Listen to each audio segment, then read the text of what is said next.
오늘 제목이 경륜과 비밀입니다. 경륜과 비밀. 야, 오늘 뭐 어마어마한 이야기를 하려나 보다. 어마어마한 세상의 수준의 이야기보다 더 중요한 이야기를 성경은 담고 있기 때문에 오늘 그 얘기를 여러분들과 좀 나누려고 합니다. 교회라는 공동체는 이 땅에 하나님이 머무시는 보이지 않는 공간입니다. 우리가 다 교회죠. 근데 그 교회를 어떻게 설립하셨는가 하면 아들 예수 그리스도를 이 땅에 보내셔서 우리의 죄를 해결하시기 위해서 고난과 십자가의 죽음과 사흘 만에 사망의 권세를 깨트리시고 일으키셔서 부활 승천케 하셨습니다.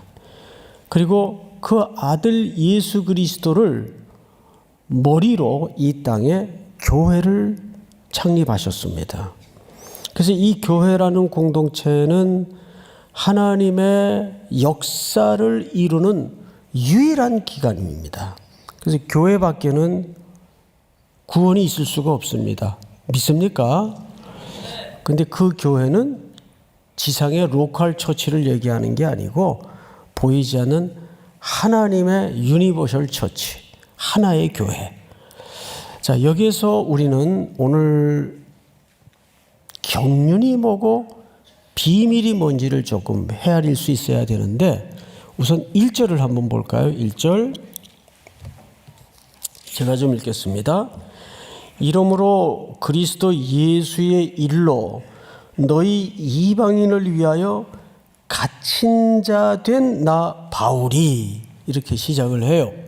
자, 그러고 보니까 지금 바울의 입장이 어떤 상태에 있는 게 드러납니까? 지금 묶인 몸에 처해져 있어요. 감옥에 있어요. 근데 뭐 하다가 이방인을 위해서 복음을 전하다가, 그러니까 이 갇힘은 사실상 자처한 묶임입니다. 전도 안 하면 되잖아요. 그런데 전도를, 복음을 전파하지 않을 수 없는 뭔가가 있었어요. 그래서 사실상 사도 바울의 갇힘은 자처한 갇힘으로도 해석할 수가 있습니다. 자, 조금 더 들어가 보십시다. 2절을 보시면 너희를 위하여 내게 주신 하나님의 그 은혜에, 오늘 제목이 여기서 나오죠. 경륜을, 오이코노미아 이 단어를 써요. 경륜을 너희가 들었을 터이라. 그러니까 이 말을 사도 바울이 여기서 지금 처음 하는 얘기가 아니고 가는 데마다, 서신을 쓸 때마다 사도 바울이 아주 자주 많이 강조한 것이 경륜이라는 개념입니다. 이 오이코노미아라는 말은 사실 번역을 하자면 이런 뜻이 돼요. 관리하다, 관리 또는 운영하다. 조금 전문 용어로 다시 번역을 할 수 있는데 경영하다. 이게 전부 오이코노미아라는 개념에 담아진 상통하는 개념입니다. 그래서 경륜을 너무 이렇게 무슨 신비로운 어마어마한 개념으로만 이해하지 말고 관리하다, 운영하시다, 경영하시다. 그럼 이제 그 다음 단계가 궁금해져야 되겠죠. 당연히 그게 비밀이에요. 그래서 우리는 오늘 이 비밀이 뭔가를 헤아리는 것이 이 설교 시간에 저하고 여러분들이 살펴야 될 과제입니다. 그래서 그 다음 절을 한번 보십시다. 3절. 곧 계시로 내게 비밀을 알게 하신 것은, 그러니까 여기서 말하는 비밀은 미스테리안 이런 단어를 써요. 지금 발음이 어렵죠? 미스테리안. 이게 어디에 또 나오는가 하면 고린도전서 4장에 보면 이런 아주 익숙한 본문이 있죠. 사람이 마땅히 우리를 그리스도의 일꾼이요 하나님의 뭐를 맡은 자로, 비밀을 맡은 자로 여길지어다. 그리고 맡은 자들에게 구할 것은 뭐라? 충성이라. 충성이라. 여기에서도 비밀이라는 표현을 써요. 그 미스테리안 이 단어를 써요. 근데 이 단어가 뭐냐 하면 어떤 내용을 자꾸 비밀로 설명을 한 거예요. 사도 바울도 과거에는 이 비밀을 잘 몰랐어요. 그런데 예수 믿는 사람들을 잡아서 죽이고 가두기 위해서 영장을 발부받아서 저 외국 도성 국경선 지역인 다메섹 언덕까지 쫓아가서 열심을 부리다가 그 언덕에서 부활의 주님을 만나요. 주님이 이렇게 말씀하십니다. 사울아 사울아 네가 왜 나를 핍박하느냐. 그러자 사도 바울이 처음으로 부활의 주님께 한 질문이 있습니다. 그 질문 혹시 기억나세요? 당신은 누구십니까? 당신은 누구십니까? 여러분, 이 질문은 모든 그리스도인들이 순서를 어겨서는 안 돼요.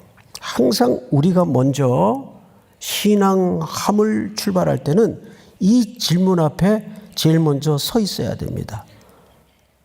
당신은 누구십니까? 주님은 누구십니까? 왜냐하면 사도 바울은 가말리엘 문화생이요 대학자예요.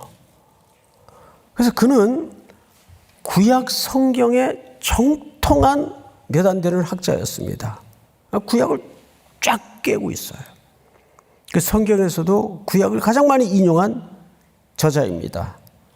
그런데 사도 바울이 알고 있던 메시아는 어떤 메시아인가 하면 그들의 기대대로라면 메시아는 예수님처럼 비참하게 무기력하게 체포가 돼서 정 한번 안 하고 그 시대의 가장 치욕의 현장인 부끄러움과 수치의 현장인 그 십자가에 죽는 그런 메시아를 꿈에도 기대하지 않았어요.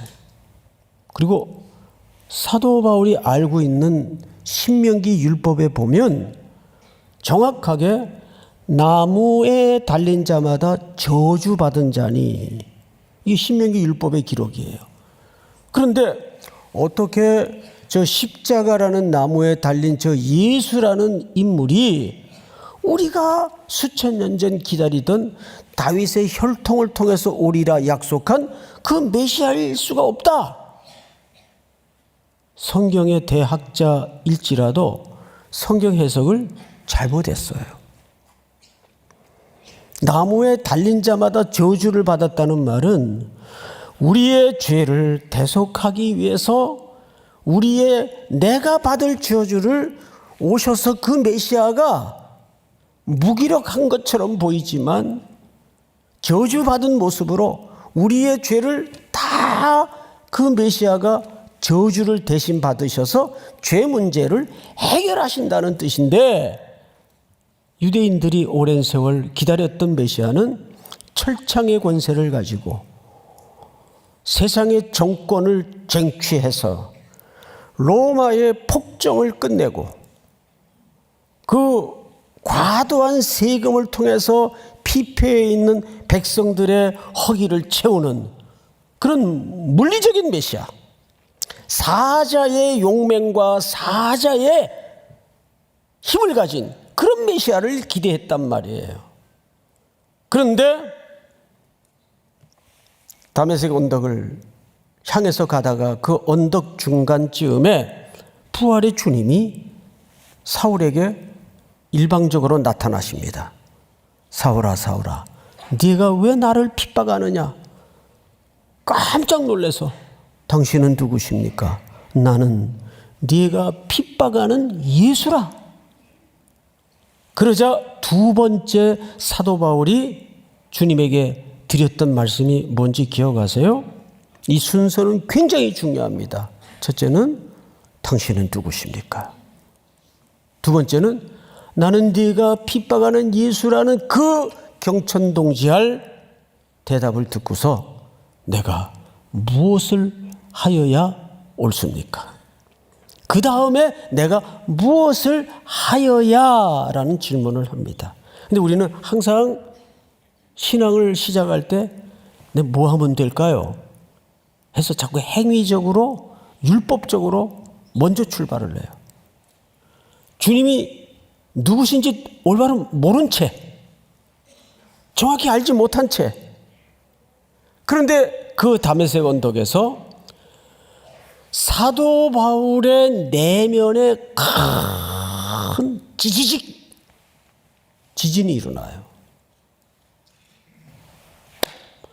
내가 오랫동안 수천 년 하나님의 구약의 말씀을 통해서 오리라 대망하던 그 메시아가 내가 그토록 추격하고 저주하고 죽이고 심지어는 스데반이 죽는 자리에서까지 주동자 역할을 했던 바로 그 예수가 바로 이 메시아였구나.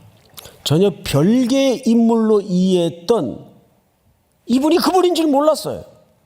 드디어 구약의 메시아와 신약의 예수가 사도 바울의 내면에서 만나지는 충격을 받습니다. 다른 인물인 줄 알았어요. 그런데 이걸 어떻게 깨달았죠? 계시를 통해서.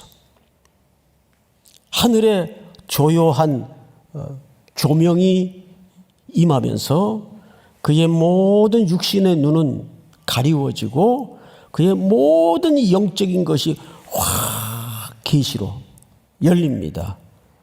그러면서 비밀이 깨달아져요. 너는 내가 이방을 위하여 택한 나의 그릇이라. 그러니까 우리는 이제 한 걸음 더 들어가서 도대체 오이코노미아 경륜이 뭔지는 알았어요. 그것은 하나님의 경영이고 하나님의 운영이고 하나님의 역사의 행위인 걸 알았어요. 관리자, 운영, 경영. 그런데 도대체 어떤 내용을 그렇게 하신다는 얘기일까? 그게 비밀이었어요. 누구에게? 사도 바울에게. 근데 계시로 그 비밀이 어느 날 다메섹 언덕에서부터 확 열어지는 거예요. 여러분, 여기에는 세상적으로 지식의 관한한 훨씬 훌륭하고 유능하고 공부 많이 한 분들이 계세요. 그렇지만 신앙이라는 것은 세상의 공부로 스터디로 깨달아지는 게 아닙니다. 위에서부터 계시가 이루어져야 돼요. 근데 그 계시는 이미 성경 안에서 완성이 됐어요. 성경 외에 또 다른 계시를 주장하거나 강조하면 이단이 됩니다. 성경 외에는 또 다른 계시가 있을 수 없는 것이 성경은 완전하고 충족된 하나님의 완성된 계시이기 때문에 이 계시의 책 외에 다른 계시를 기대하거나 말해서는 안 됩니다. 그래서 뭐 가끔 그런 분들 계시죠. 내가 어제 꿈에 하나님께서 내게 이렇게 말씀하셨다고. 이런 직통 계시파가 요즘도 있어요. 그래서 요즘 또 말을 애매하게 하더라고요. 하나님께서 내게 말씀하시는 것 같았다고. 이건 말장난이지. 예? 자, 그런데 그 계시를 사도 바울이 어떻게 얘기하는가를 성경을 통해 잘 보세요. 이렇게 얘기합니다. 3절. 곧 계시로 내게 비밀을 알게 하신 것은 내가 먼저 간단히 기록함과 같으니 그것을 읽으면 내가 그리스도의 비밀을 깨달은 것을 너희가 알 수 있으리라. 이 서신을 받아드는 성도들도 그 계시를 알 수 있다는 얘기입니까? 이 계시는 나만 독점할 수 있다는 얘기입니까? 알 수 있다는 얘기예요.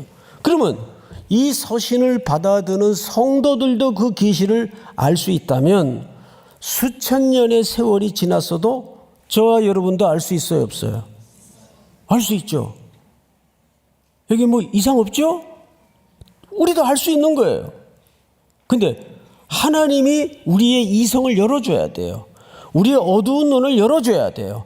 우리의 굳은 마음을 부드럽게 만들어줘야 됩니다. 이 성령님이 하시는 작업이에요. 자, 이제 거의 다 왔어요. 빨리 얘기해라. 뭐 비밀이 그래서 뭐냐? 에? 비밀이. 자, 6절로 건너갑니다.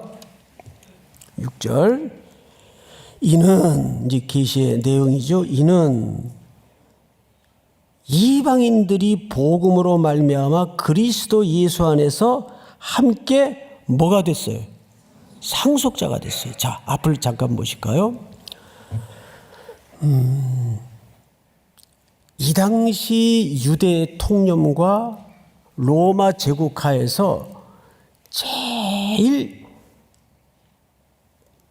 그 일반적인 통념이 몇 가지가 있어요.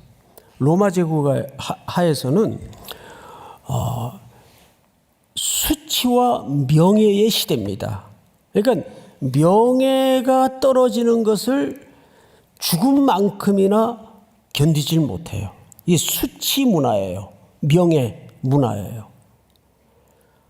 그래서 종들이 주인에게 영광을 돌리는 것은 명예를 높여드리는 일입니다. 근데 생각을 해보세요. 예수님은 그런 기준에서라면 굉장히 부끄러운 죽음을 당한 겁니다. 근데 지금 이 글을 쓰고 있는 바울도 지금 어디 갇혀 있어요? 감옥에 갇혀 있어요. 그러니까 사도 바울을 우리의 목회자로 이해했던 성도들이 그 소식을 듣고 13절을 한번 볼까요? 13절. 그러므로 너희에게 구하노니 너희를 위한 나의 여러 환난에 대하여 뭐 하지 말라? 낙심하지 말라. 앞을 잠깐 보십시다. 그러면 사도 바울이 갇혔다는 소식을 듣고 성도들이 낙심한 본질이 뭐예요? 뭘 낙심했을까요? 이것이 부끄러움입니다. 근심입니다. 걱정입니다. 예를 들어서 여러분, 우리 집안에 누가 감옥에 갔어요. 그러면 그거 자랑스럽게 우리 아들 감옥 갔어 지난달에 죄송합니다. 이런 부모 있어요? 불가능하죠. 근데 지금 교회 성도들도 사도 바울이 갇혔다는 소식을 듣고 자랑스러웠을까요? 걱정이 됐을까요? 그 걱정의 본질이 뭐냐 하면 부끄러움을 갖는 성도들도 있고, 야, 우리가 이거 믿는 거 이거 옳게 지금 믿고 있는 거야? 안 그러면 하나님은 왜 이런 상황을 가만두시는 걸까? 이런 생각을 당연히 연약한 성도들은 할 수밖에 없단 말이에요. 그래서 사도 바울이 맨 끄트머리에 이 문장 끝에 이런 표현을 쓰는 거죠. 너희를 위한 나의 여러 환난에 대하여 낙심하지 말라. 지금 사도 바울은 이렇게 얘기하는 거예요. 걱정하지 마라. 이것은 다 너희를 위한 환난이다. 내가 너희에게 복음을 전하다가 너희를 옳은 성도로 성장케 위해서 분투하다가 목회하다가 내가 갇혀진 거니까 걱정하지 마라. 오히려 끝에 이렇게 돼. 이는 너희의 뭐라고요? 영광이니라. 너희가 영광스럽게 생각해야 된다. 그 당시로는 이게 잘 이해가 안 되는 상황이란 말이죠. 그걸 어떻게 영광스럽게 생각해요? 수치와 명예의 사회에서. 바울은 이걸 완전히 해석을 바꾸는 겁니다. 왜 그럴까요? 하나님이 자기에게 맡긴 경륜과 비밀이 뭔지를 알기 때문에. 그래서 거꾸로 다시 돌아가서 이방인들이 유대인의 기준에서 그 당시에는 어떤 존재였는지 아세요? 물건입니다. 사람의 인권의 숫자로 카운트되질 않았어요. 그래서 유대인들은 하루에 3가지를 감사했다 그러죠. 눈만 뜨면 이방인으로 태어나지 않은 것을 감사합니다. 그 당시 사회 기준으로 여성으로 태어나지 않는 것을 감사합니다. 장애인으로 태어나지 않는 것을 감사합니다. 이게 유대인들의 사회에 대한 이해 기준이었어요. 그만큼 근데 예수님은 오셔서 계속 이 집 저 집 다니시면서 여성들하고 대화하시고 몸이 불편한 분들을 찾아서 같이 식사를 하시고 고쳐주시고 이방인들하고 마음껏 소통하시고 다가가시고 이런 행동을 하시더란 말이죠. 그런데 거기에 대척점에 있었던 인물이 바울이었어요. 그런데 하나님이 계시를 통해서 바울에게 그 비밀을 열어주시는데 그리스도 안에서 이방인들이 우리와 함께 상속자가 된다는 것을 가르쳐 주세요. 이거는 그 당시 사회 통념으로는 정말 받아들일 수가 없는 계시입니다. 자, 만약에 제가 여러분들 앞에 이거 예를 드는 겁니다. 제가 예라고 분명히 말씀드렸어요. 아주 극단적인 예를 한번 들어보십시다. 여러분, 제가 지난 한 주 특세에 참여하면서 기도를 하다가 계시를 받았습니다. 하나님께서 온 대한민국의 개들에게도 구원의 은혜를 허락하여 주셨습니다. 믿습니까? 누가 내 이럴까봐 그러면 여러분 저 목사님 정신이 어떻게 되셨나? 저 뭔 소리야? 근데 그 당시에 이방인들에게 하는 것은 더 심각한 이해가 안 되는 내용이에요. 왜? 사람 수에도 안 들어가는데.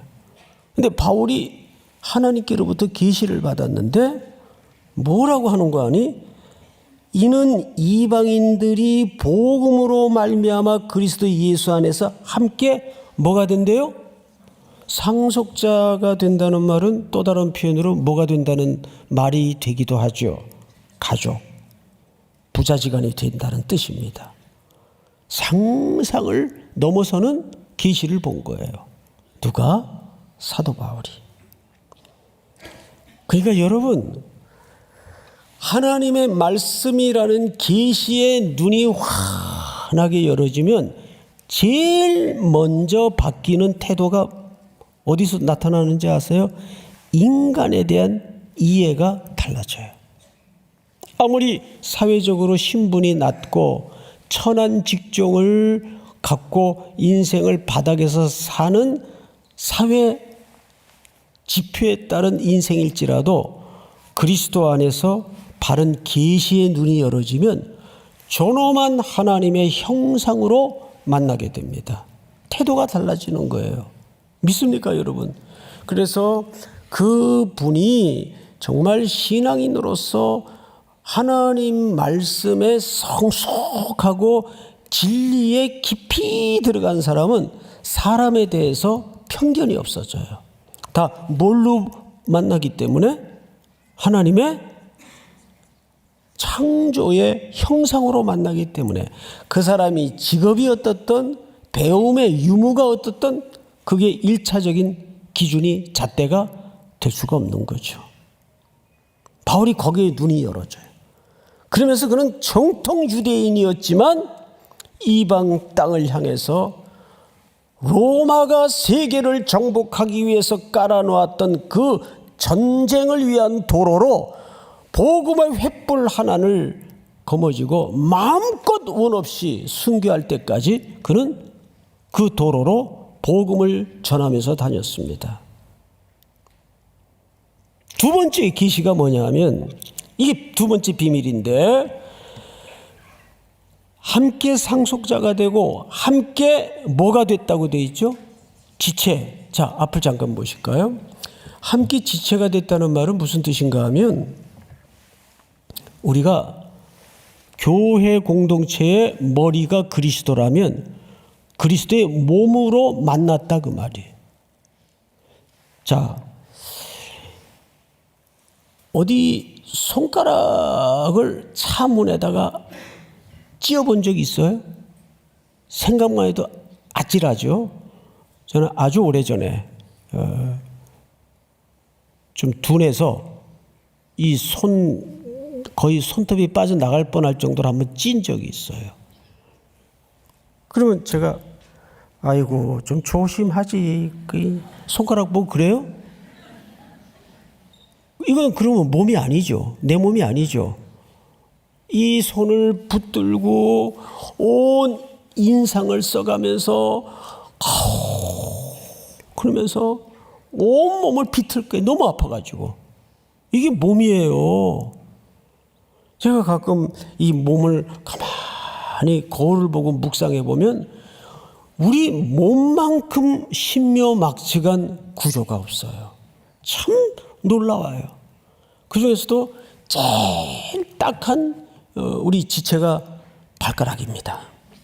늘 그 사망의 음침한 골짜기 같은 컴컴한 데서 겹겹이 쌓여져 가지고 저 잘 안 씻어주면 또 무좀도 생기고, 혹시 여기 남자분들 그 경험 있을 거예요. 군에서 행군이나 구보를 해요. 그러면 그 과정이 조금 험난하면 가끔 병사들 가운데 이 엄지 발톱이 빠져나갑니다. 이게 너덜너덜해져요. 엄지 발톱이 빠져나가면 걷질 못하면 일단 앞으로 당길 수가 없어요. 이 평소에는 누가 평소에 엄지 발톱을 이건 소중한 거야 하면서 유난히 거기만 닦아주고 씻어줍니까? 평소에는 소중한 줄 몰라요. 그런데 그게 한번 툭 뽑혀서 나가봐요. 걷질 못해요. 뛰는 건 엄두도 안 나고. 그러니까 우리 몸을 지체라고 하는데 우리가 누구의 지체란 말입니까? 그리스도의 지체란 말입니다. 그래서 여러분, 선교지 가다 보면 참 외형적으로는 옹색한 교회가 많아요. 참 문제 있는 교회도 많죠. 이 교회 저 교회에서 터져 나오는 그런 추문들을 들어보면 참 속상하죠. 그렇다고 해서 그 교회가 교회가 아닌 건 아닙니다. 문제가 있는 교회일 뿐이지. 또 아프리카 땅에 저 말라위 같은데 또 케냐 같은데 그 광야를 가보면 그래도 거기에 진짜 처참한 교회들이 있어요. 뭐 울타리밖에 없는데 나무 밑에다가 얼기설기 해놓고 거기서 예배를 드려요. 그 교회입니까 아닙니까? 당연히 교회입니다. 강원도 두메 산골에 83세 평균 할머니 8분만 나오는 교회. 가끔가다 새 가족도 오는데 뭐 91살 뭐 이런 교회가 실제 있어요. 그 교회입니까 아닙니까? 교회입니다. 그러니까 우리가 지체로 만났다는 것은 서울에 있는 교회만 외형을 번듯이 갖추고 숫자가 있고 재정이 있고 규모가 큰 교회만 교회입니까? 성경에 어디 그런 말이 있어요? 그 산골의 교회도 교회입니다. 교회가 당연히 연약하고 문제가 많아요. 하지만 우리는 비판과 정죄는 세상 사람들이 열심히 하지만 우리마저도 그거를 팔다리 잘라내듯이 그렇게 비난과 정죄만 해서는 안 되고 그걸 내 고통으로 끌어안고 기도할 수 있어야 돼요. 왜? 이러니 저러니 해도 교회는 이 땅이 그리스도의 손발로서 영광스러운 공동체라는 걸 놓쳐서는 안 됩니다. 믿습니까? 우리 삼일교회가 오래전 너무너무 고통 속에 있을 때 제가 해외에 나가서 이렇게 이런저런 사람들을 만나보면 깜짝 놀라는 이야기를 듣는데, 그때 너무너무 이 청년들을 위해서 온 세계 성도들이 흩어져 있는 지체들이 기도했다는 이야기를 끊임없이 듣습니다. 그래서 우리는 신체 우열의 개념이 없듯이 도시에 있는 교회는 우수한 교회고 지방에 있는 교회는 좀 열등한 교회고, 그런 발상 자체를 삭제시켜야 됩니다. 우리는 지체라고 합니다. 믿습니까? 그래서 우리가 선교지에 이제 곧 떠나겠지만, 선교지에 가서도 가만히 보면 초창기에 가끔 그런 불편한 모습을 봤어요. 이제 재정을 가지고 물건을 사서 아주 옹색하고 연약한 그런 교회를 가서 사역을 하다 보면 우리가 이제 돕는다는 표현을 쓰잖아요. 그러면 자기도 인식하지 못하는 사이에 어느새 갑의 자리에서 사역을 하더라고요. 당연히 도움을 받는 쪽에서는 자기도 모르게 을의 위치에서 약해져 있더라고요. 그래서 좀 그런 모습이 몇 번 불편하게 눈에 띄어서 돌아와서 오래전 일인데 이런 얘기를 했어요. 우리 청년들에게 우리 앞으로 돕는다는 표현을 쓰지 말자. 사실 돕는다는 표현을 쓰려면 삼위 하나님 외에는 쓸 수가 없어요. 우리가 내가 만든 게 있어야 돕지. 생명도 다 받은 존재들인데 내게 있어야 돕죠. 우린 다 받은 거죠. 맞습니까? 다 받은 거예요. 그러니까 돕는다는 표현을 쓰지 말자. 기억나시죠? 그럼 무슨 표현을 써야 될까? 나눈다, 함께한다. 우리는 나누고 함께하는 겁니다. 그래서 6절을 잘 보시면 제일 많이 반복되는 단어가 뭡니까? 함께. 함께. 지체에는 가불이 없어요. 자, 그래서 세 번째 보시면 함께 뭐에 참여한 자가 됩니까? 약속에 참여한 자가 돼요. 약속이라는 말은 하나님의 완성될 우주적 드라마, 그 경영에, 그 경륜에 하나님이 우리가 알지 못했던 비밀을 열으셔서 땅 끝까지, 세상 끝날까지, 주님 오시는 날까지 이 역사가 마름이 되고 하나님의 우주적 역사의 드라마가 완성되는 날까지. 믿습니까? 우리로 하여금 먼 수천 년 후에 이방인들과 방불했던 우리도 그 하나님의 드라마의 경영에 비밀을 맡겼다, 그 말입니다. 그 비밀을 맡은 자를 고린도전서에서 뭐라 그랬죠? 일꾼이라고 묘사라. 맡은 자들에게 구할 것은 충성이니라. 그 일꾼이라는 말은 헬라 말에 휘포, 헤레타이스. 휘포라는 말은 전치사예요. 언더, 무언 밑에서. 헤레타이스. 1세기 때 노예들이 배 밑에서 노젓던 모습입니다. 그러니까 배 밑에서 노젓는 사람들, 그 뜻이에요. 그때 배 밑에서 노젓는 사람들은 노예밖에 없어요. 그런 노예들이 배 밑에서 노를 저을 때 그 로마 제국과 그 지중해에서 다른 나라의 해군과 격렬한 전쟁을 벌일 때 그 노예들은 차출이 됩니다. 그래서 배 밑으로 다 들어가요. 그래서 무언 밑에서 노젓는 사람들, 그러면 손에 착고를 채우고 발에 사슬을 묶어서 쫙 노예들을 앉히죠. 그리고는 노예들 앞에 제가 서 있는 위치쯤에 사람 하나가 이렇게 저처럼 앉아 있어요. 이 사람은 뭐 하는 사람인가 하면 역시 노예인데 북을 쳐요. 그래서 우현 그러면 오른쪽에 있는 사람들이 노를 저어요. 그럼 배가 이렇게 방향을 틀죠. 좌연 왼쪽에 있는 사람들이. 근데 이 사람들이 북 치는 사람이 자기 흥에 자기 마음대로 북을 치는 게 아니에요. 위에서 호민관 하나가 구멍 뚫린 배 밑으로 바다의 전황을 쏟아내려 줍니다. 퀵 슬로우 우연. 그러면 그걸 받아서 맞추어서 북을 쳐요. 자기 기본에 맞춰서 니나노 그러면서 이렇게 북을 치면 안 되죠.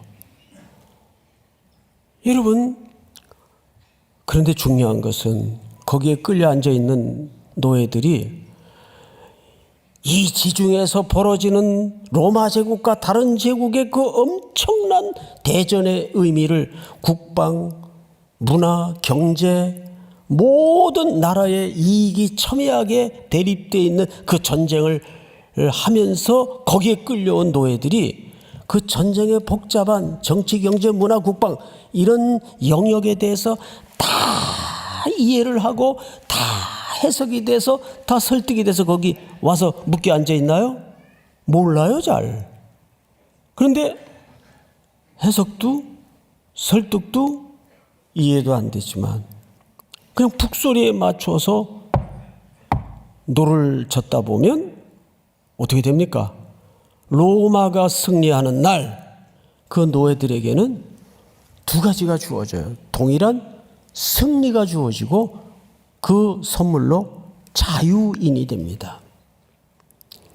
배너의 이야기예요. 배너 영화 다 보셨죠?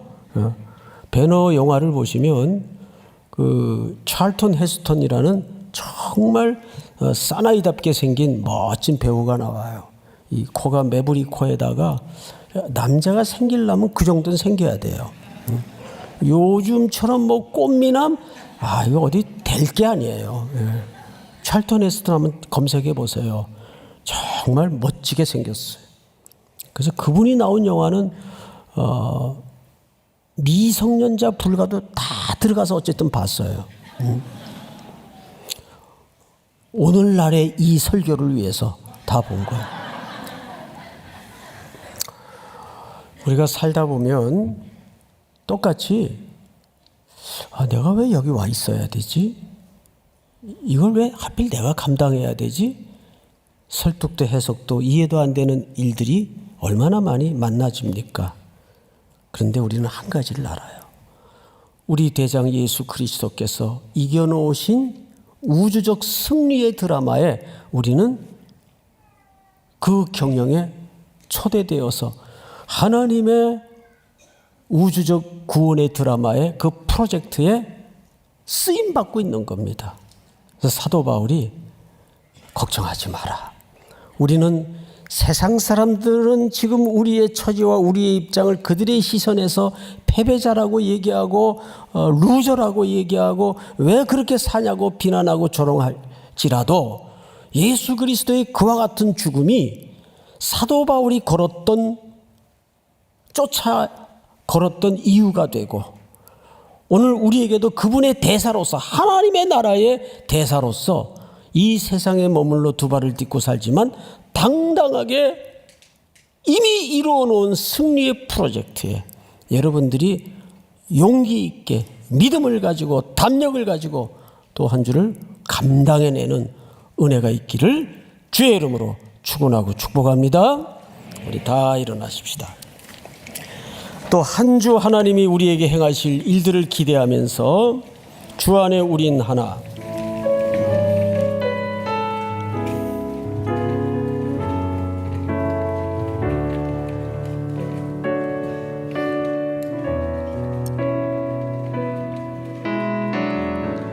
주 안에 우린 하나 모습은 달라도 예수님 한 분만 바라네.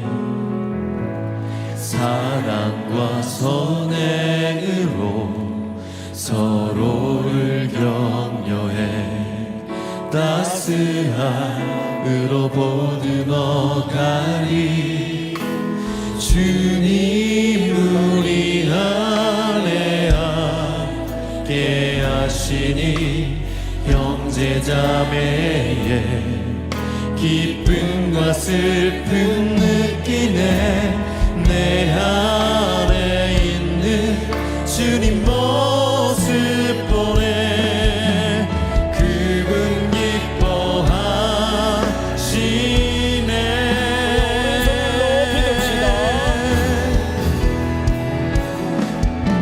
주님 우리를 통해 계획하시니 부족한 입술로 찬양하게 하시니. 주님 우리를 통해 계획하시니 너를 통해 하실 일 기대해. 주님 우리를 통해 계획하시니 부족한 입술로 찬양하게 하시니.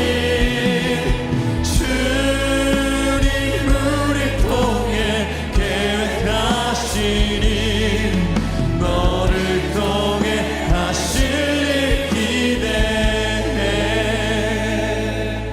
지금은 우리 구주 예수 그리스도의 은혜와 하나님 우리 아버지의 사랑과 성령님의 교통하심이 머리 숙여 경배를 드리는 사랑하고 사랑하는 3일의 성도들, 해외, 국내, 멀리 출타해 있는 가족들, 복중의 생명까지 영원토록 함께 있을지어다. 아멘.